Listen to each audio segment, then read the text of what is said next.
Tim Hartford, a new look at messiness. Today, the trend is declutter and simplify our lives. We talk to Tim Hartford, who suggests that we should be messy instead. Who is Tim Hartford? Tim is an economist, journalist, and broadcaster. He is the author of 50 Things That Make the Modern Economy and the million-selling The Undercover Economist. Why are we talking to him? He is currently promoting his latest book, Messy, while writing another. One would assume he is an impeccably organized person that is able to juggle this tangle of commitments with ease. He is not, but according to his latest book, that's sort of the point. Tim argues that switching between tasks is a messy strategy that worked for many famous creatives. Focusing on one project might seem like the most efficient and simple way to organize one's work. But when someone is stuck on an issue involved in one project, having another to focus on allows that person time for the brain to unstick itself, contributing back to the original project. Extract from the interview. Tim, what does it mean to be messy?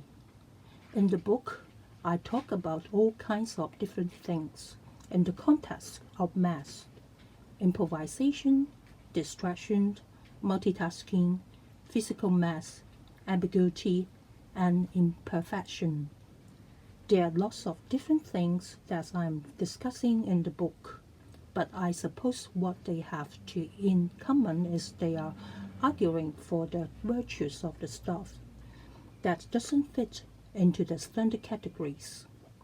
The stuff that we can't quantify, the stuff that we can't organize or put into a neat box, the stuff that we can't script. These things tend to make us feel anxious. We feel that we should have a script, that we should have a number, we should have a target, we should have a tidy desk. Of course, those things have their place, but there's virtue in all the ambiguous, all the unquantifiable, and all the imperfect stuff as well. I see messy as an argument against the excessive attempts to organize. If you think about your desk, what you find is if you've spent a lot of effort trying to clear your desk or trying to tidy it, you will have vast archives of paperwork because you filed everything away, but you filed it so quickly that you don't really understand your own filing system. So now you have these incredibly well-organized waste paper baskets basically. Let's contrast that with someone who keeps flat piles of paper on their desk. You will think, well, that's a problem. That's not very efficient. It turns out this is highly efficient. Number one, your pile of paper is self-organizing. The stuff that you keep using keeps arriving on the top of the pile. The stuff that you don't touch sinks to the bottom of the pile. We think of it as being a random pile, but it's not a random pile. It's actually naturally and organically organized by the process of using it. The second advantage is you got this desk with paper on it, so you are surrounded by physical reminders of what you have to do. So you don't need a carefully managed to-do list, because you can see in a very visible way the stuff that you have to do. The third advantage is you have a very clear sense of what needs throwing away. is the stuff at the bottom of the piles. So you have these weird situations where if you walked into someone's office and you looked at someone's desk, you will see that a person who appears to disorganized because there's a paper of everywhere actually has a much better organized system, and they are much more on top of their work. Whereas with the person who seems highly organized, actually everything looks neat, but underneath the surface, the system is dysfunctional. Is this true for everyone? Of course, I'm talking about averages here. I'm generalizing. Everybody has their own system, and people can make all kinds of different systems work. If people have found a system that works for them, well, that's fine. In the book, I write about Benjamin Franklin, one of the most productive and successful people in history. Incredibly messy and somewhat guilty about the fact that he was incredibly messy. He carried a lot of baggage around, literally, in terms of paper, but also psychologically. He felt bad that his desk was messy. If Benjamin Franklin can't feel guilty about not getting enough stuff done because he is messy, I think the rest of us can cut ourselves some slack. Nevertheless, in office we often find somebody in management has decided that there needs to be some kind of clean desk policy. For reasons they are often not very clear. Maybe it's just aesthetic.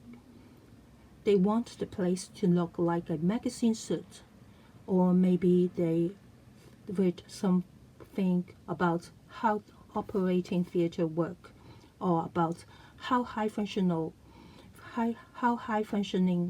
precision engineering productions like work.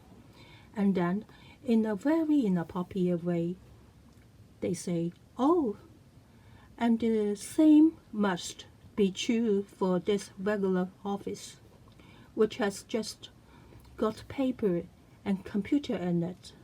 People are ordered to tidy their desk. Now, we have already discussed that actually a messy desk can be very effective, very functional. But there's another problem on top of that, which is that people really hate being told what they can and can't do with their own desks. It destroys their sense of their own space or their control of their environment. So, is there such a thing as a bad mess or a bad distraction, or do they always have mermaids?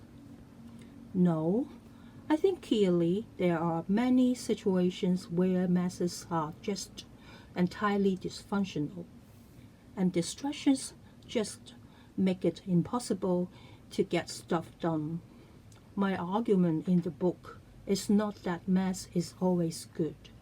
Distraction is always good, or there's no situations that can't be improved by adding a little choice. I don't believe that at all. Why I do believe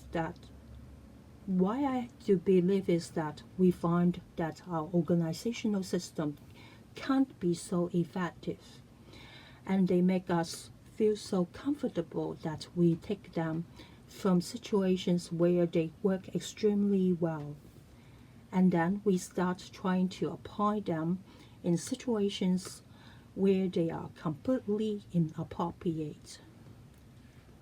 The argument of the book is just to try nudging the pendulum a little bit more towards mess. If we experiment a little bit more with improvisation, with ambiguity, with a little bit disruption, and a new challenge, we might well be surprised by how that improves things.